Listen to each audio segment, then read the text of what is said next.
Hello everyone, Ryan here, aka Madman Rants. So a while ago I posted a poll on my Twitter account, which by the way, if you're not following me on Twitter, the URL for that is twitter.com/MadmanRantsTX. So I posted a poll on there in which I just asked, what should I talk about in my next video? Well, actually, originally, the first poll I posted was what should I talk about in my podcast, in the next episode of my podcast, because I was trying out the podcast format, and for the most part, it was working out for me, but also, too, I decided to kind of take a break from it, at least a short break, because of the fact that I wasn't able to really find a hosting site that was flexible enough. I mean, for me personally. And then, of course, there were some other things, too, that dealt with having to worry about monthly fees and whatnot. So, yeah, I decided I should just focus on this YouTube channel, even though, I mean, well, I'm pretty familiar with YouTube by now. It's just that when it comes to podcasting, I like the fact that I don't have to worry about editing any videos and don't have to worry about the whole large file sizes. Yeah, I don't know. But so anyways, getting back to the poll, I posted, I gave several options on what to talk about. So instead, I decided to talk about it in a video, also because I figured it'd be easier to show you. So essentially, the results came in, and most of the people who voted, they voted for Vincent Van Gogh. And the other options, I believe, were Buddha and cheese, and I believe cheese was a close second. So I decided I'll talk a little bit about Vincent Van Gogh. He happens to be one of my favorite artists. And I happen to own a copy of a very good biography on him. It's titled Van Gogh's Women, His Love Affairs and Journey into Madness. It's by Derek Fell. And it's a very thorough biography. If you haven't read it, I do recommend reading it at least once, especially if you're interested in the life of Vincent Van Gogh or his work, or both. And it's very thorough, and it includes a chronology. And so essentially what I want to do is just read off from the chronology as quickly as I can, because I feel that it does sum up his life very well. Although there are a lot of details that are omitted, but that's because, if you want more details, then I suggest you read the book. So let's just get started here. So in 1853, Vincent van Gogh was born March 30th at Groot Zundert in Holland, and he was named Vincent after an earlier child who had been stillborn on the same date 1 year earlier. So he was named after a sibling of his who was born a year before him, but unfortunately didn't survive, didn't live. And I don't know, for me, I always found that kind of interesting. There's been some psychologists who have speculated that might have set him up from birth to feel as though he had to live up to a certain expectation that his parents had, or you never know. So then in 1857, his brother Theo was born, of course, with whom he developed a close bond that endured until his death. Theo was his younger brother. He was pretty much the only one that supported Vincent's career, his painting, throughout the remainder of his life. So then in 1869, He was employed as a clerk at the Hogue branch of Goupil and Company, an art dealership, where he established a close friendship with H.G. Tersteeg, the youthful manager, and his close-knit family. 1873, promoted to London branch of Goupil and Company, made a promising start as a sales dealer, but after the rejection of his affections by his landlady's daughter, Eugenie Loyer, he suffered a personality change and became sullen and argumentative with customers. 1875, transferred to Paris branch of Goupil and Company, where it was hoped that he would improve his demeanor, formed a close friendship with a fellow employee, Harry Gladwell, an Englishman. 1876, dismissed from Goupil and Company for his increasingly argumentative ways and distracting religious fervor, returned to England, where he accepted an unpaid position as a teacher at a boys' school in Ramsgate, and then at a school in Isleworth with an emphasis on religious education. 1877, worked in a bookstore in Dordrecht, Holland, criticized customers for the choice of reading material, became fanatically religious, and was dismissed. Moved to Amsterdam to study theology. 1878, failed his theology exams, but accepted an evangelical position in a community of coal miners in the Bornage district of Belgium. So not a lot of people actually know that Van Gogh, way before he started painting, he accepted this evangelical position, and in which he had to go and live amongst moved to this mining community. And of course, after being there for some time, he quickly found out about all the terrible working conditions that the miners had to put up with. And not only that, but the family of these the different families of these miners. And then also too, because this was way before child labor laws, so there was a lot of children that were working down in the mines and that were dying from cave-ins and also from having to breathe in all this coal dust. And so he did his best to try to improve the working conditions there. But then, of course, in 1879, he was dismissed from evangelical duties for eccentric behavior and for possibly inciting the miners to strike for better working conditions. So the church didn't back up his efforts to try to improve the working conditions of the miners.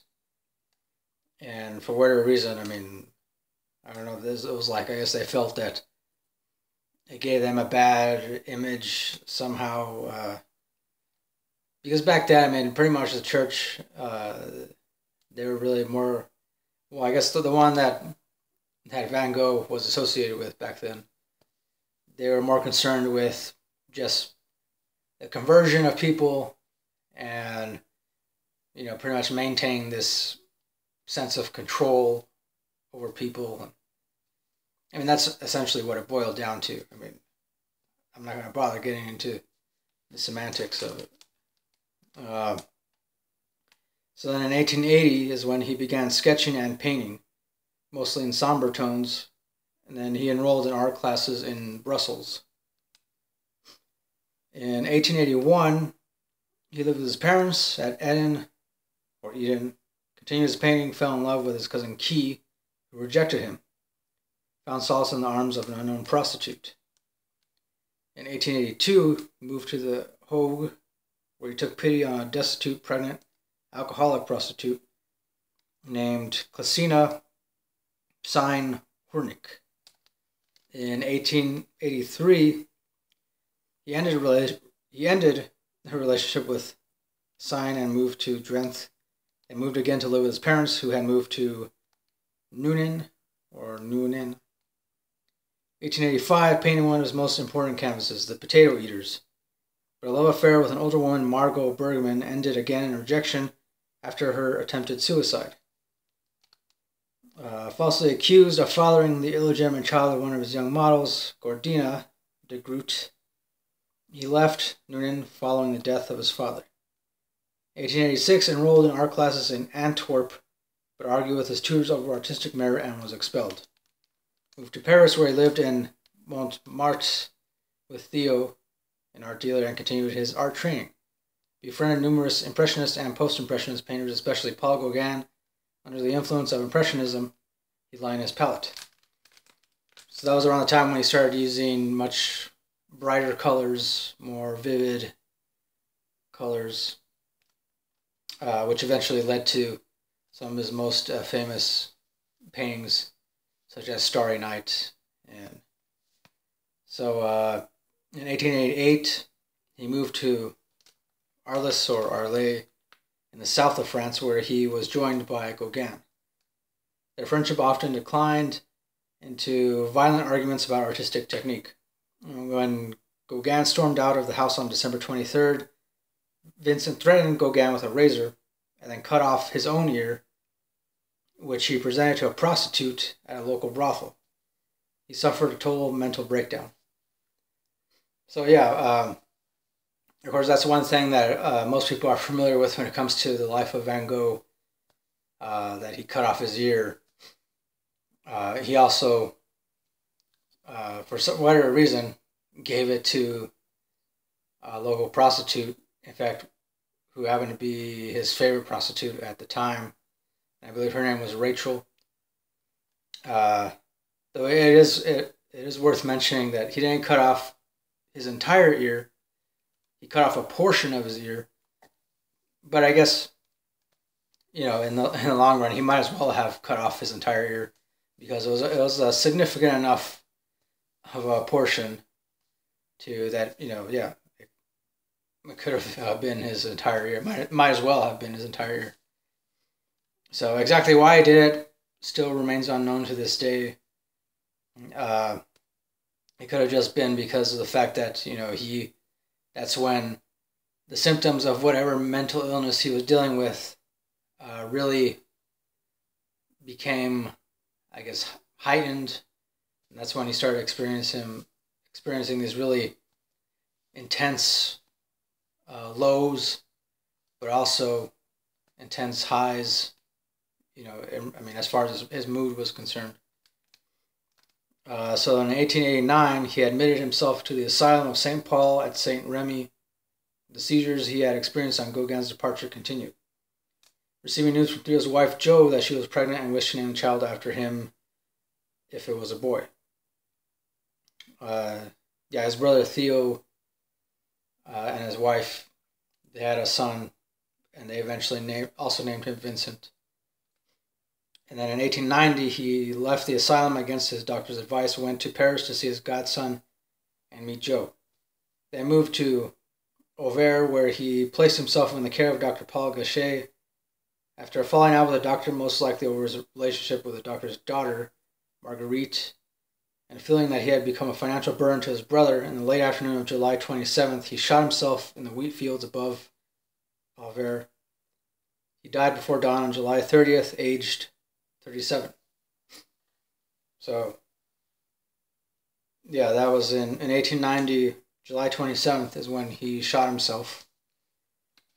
And that's another thing, too, that still to this day remains unknown. As far as the reason as to why he did it, remains unknown, other than the fact that he felt like he was becoming a financial burden to his brother, and he didn't like that.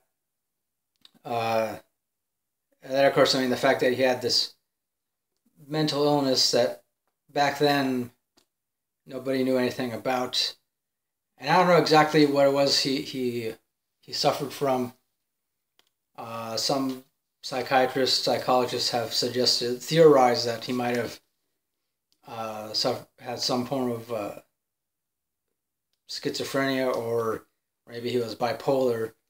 I've even read some stuff that suggested that he could have been what was referred to as unipolar, or I guess unilateral polar, or something along those lines. I don't remember the exact terminology.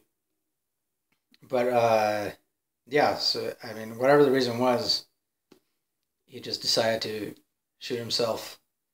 And he could have still survived, but unfortunately also back then, medical technology was not what it is today. They couldn't remove the bullet, and he just bled out and eventually lost so much blood that he unfortunately passed away. And then, of course, it was sometime after that when people finally started to pay attention to his work, his paintings, his sketches, his drawings, other illustrations that he did. And from what I understand, his brother Theo also eventually died. His brother Theo tried to take his own life too because he kind of fell into this depression after Van Gogh had shot himself and passed away. But eventually his brother Theo, he died from some kind of kidney disease. So then Theo's wife, Jo, she was actually the one who was able to convince several art dealers to finally start displaying Vincent's work in their galleries. And I believe this was like in the early 1900s. I think so, yeah. It wasn't until the early 1900s that people finally started to take an interest in Vincent's work. And then, of course, from there, then, of course, well, the rest is history. You had a lot of people buying every single one of his paintings, and till eventually I want to say by the 1930s or 1940s, that was when, an original Van Gogh was then worth millions upon millions of dollars. And even though, I would say, it sucks that during his lifetime, while he was still alive, nobody cared that much about him. Really, nobody gave a shit about his work at all when he was alive. But I mean, that always seems to be the story, right? With a lot of artists, it's sad, it's tragic, but yeah. I mean, for me personally, I hope to live to see the day when that is no longer the case. But at the same time,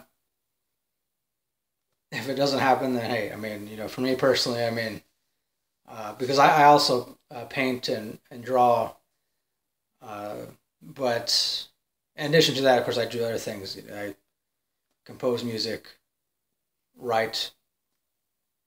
But yeah, I mean, like this painting behind me, it's one that I have painted. It's just of a group of bananas, and I got a whole bunch of other paintings around here, which I should probably eventually share. I'll do a separate video on some of my own paintings, other artwork. But yeah, so I mean, I guess that'll do it for this video. Again, the book is Van Gogh's Women, His Love Affairs and Journey into Madness. It also includes a lot of really interesting pictures of his work. Like here's one of his last paintings, We Feel with Crows. We Feel with Crows. The one on top here is Field with Wheat Stacks.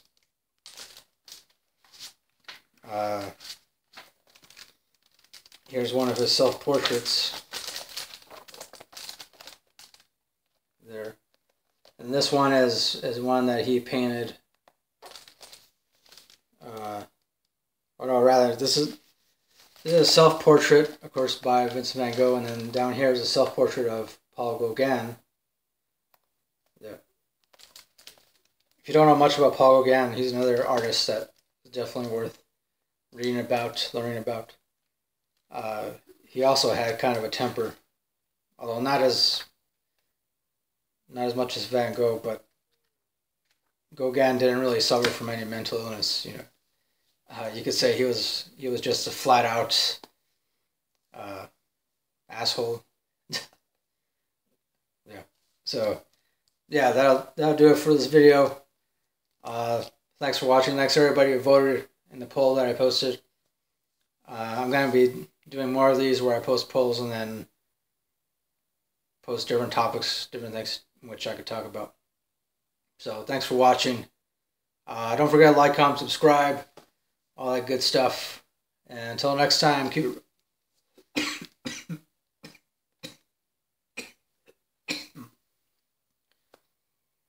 oh. I don't know,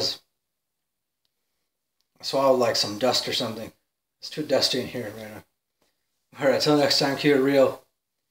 Keep on rocking. Peace.